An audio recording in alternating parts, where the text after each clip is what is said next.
Sobat LBH Pers.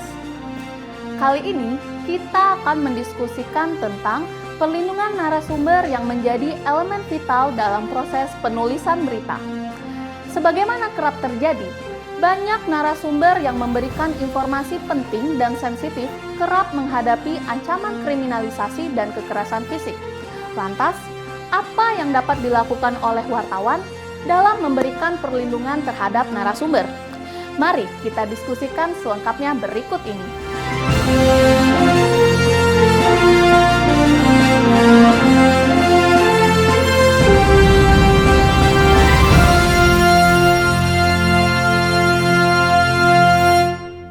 Sobat LBH Pers, perlindungan sumber adalah elemen vital dari proses pengumpulan berita.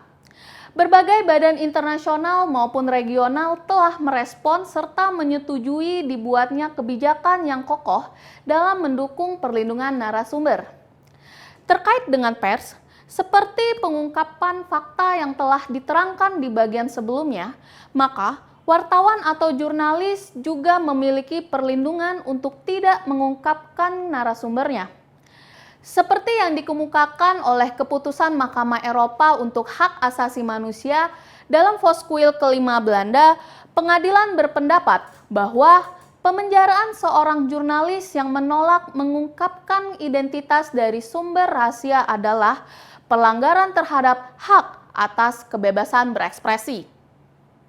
Komisi Hak Asasi Manusia dan Rakyat Afrika atau African Commission on Human and People's Rights telah menyatakan mengenai perlindungan sumber dalam prinsip ke-11 Deklarasi Prinsip Kebebasan Berekspresi di Afrika atau Declaration of Principle on Freedom of Expression in Africa.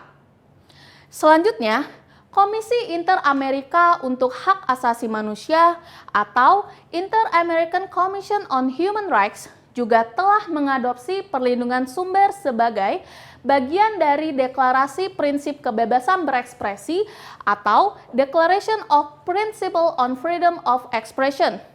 Dan baru-baru ini, Pengadilan Hak Asasi Manusia Eropa atau European Court menyatakan hak untuk melindungi sumber merupakan sebuah landasan bagi kebebasan pers yang tampaknya sumber dapat menjadi terhalang untuk membantu pers dalam menginformasikan kepada publik mengenai hal-hal terkait kepentingan publik. Akibatnya, peran vital pengawas publik atau public watchdog dapat terganggu dan kemampuan pers untuk memberikan informasi yang akurat dan handal kepada publik dapat terkena dampak merugikan. Berikut ini adalah beberapa pendapat Dewan Pers terkait kasus-kasus kriminalisasi narasumber. Yang pertama, dalam kasus Erwin Natosmal Umar, Dewan Pers berpendapat acara Indonesia Lawyers Club yang ditayangkan TV One adalah produk jurnalistik yang dilindungi oleh undang-undang. Para narasumber yang diundang untuk hadir dan bicara dalam acara tersebut dipilih dan diketahui oleh pemimpin redaksi. Semua yang disampaikan narasumber dan kemudian ditayangkan melalui siaran TV dalam acara seperti itu sepenuhnya adalah tanggung jawab pemimpin redaksi atau penanggung jawab TV One. TV One merupakan media profesional yang memenuhi standar hukum dan peraturan Dewan Pers yang layak mendapatkan perlindungan hukum sebagaimana diamanatkan Undang-Undang Pers. Apabila ada keberatan dengan pernyataan seorang narasumber, semestinya pihak yang berkeberatan menggunakan prosedur hak jawab atau hak koreksi sebagaimana diatur pasal 5 Undang-Undang Pers. Kedua, dalam kasus narasumber aktivis anti korupsi Donald Faris, Dewan Pers berpendapat berdasarkan surat Dewan Pers, narasumber pada acara talk show Aiman yang ditayangkan TV Kompas dinyatakan sebagai produk jurnalistik yang dilindungi undang-undang. Donald Faris sebagai salah satu narasumber yang diwawancarai dan bicara dalam hal tersebut, dipilih dan diketahui oleh pemimpin redaksi atau penanggung jawab pemberitaan. Dan semua yang disampaikan narasumber dan kemudian ditayangkan melalui siaran TV dalam acara seperti itu sepenuhnya adalah tanggung jawab pemimpin redaksi atau penanggung jawab Kompas TV.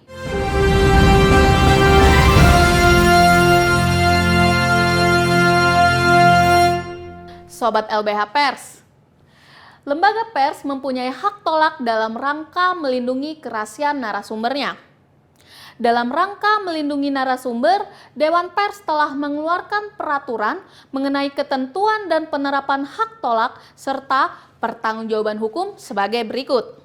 1.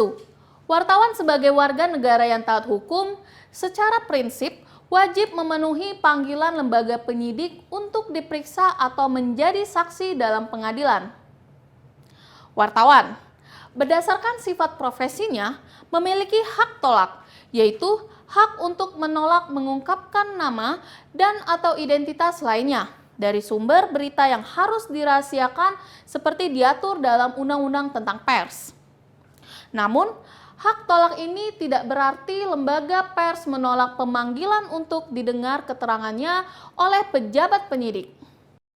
Kedua, jika wartawan berkeberatan untuk memberikan keterangan, khususnya menyangkut identitas narasumber konfidensial, maka hal itu dilindungi oleh Pasal 4 Ayat 4 Undang-Undang Pers yang berbunyi, dalam mempertanggungjawabkan pemberitaan di depan hukum, wartawan mempunyai hak tolak. Tujuan utama hak tolak adalah agar wartawan dapat melindungi identitas sumber informasi. Hak tersebut dapat digunakan jika wartawan dimintai keterangan oleh pejabat penyidik dan atau dimintai menjadi saksi di pengadilan.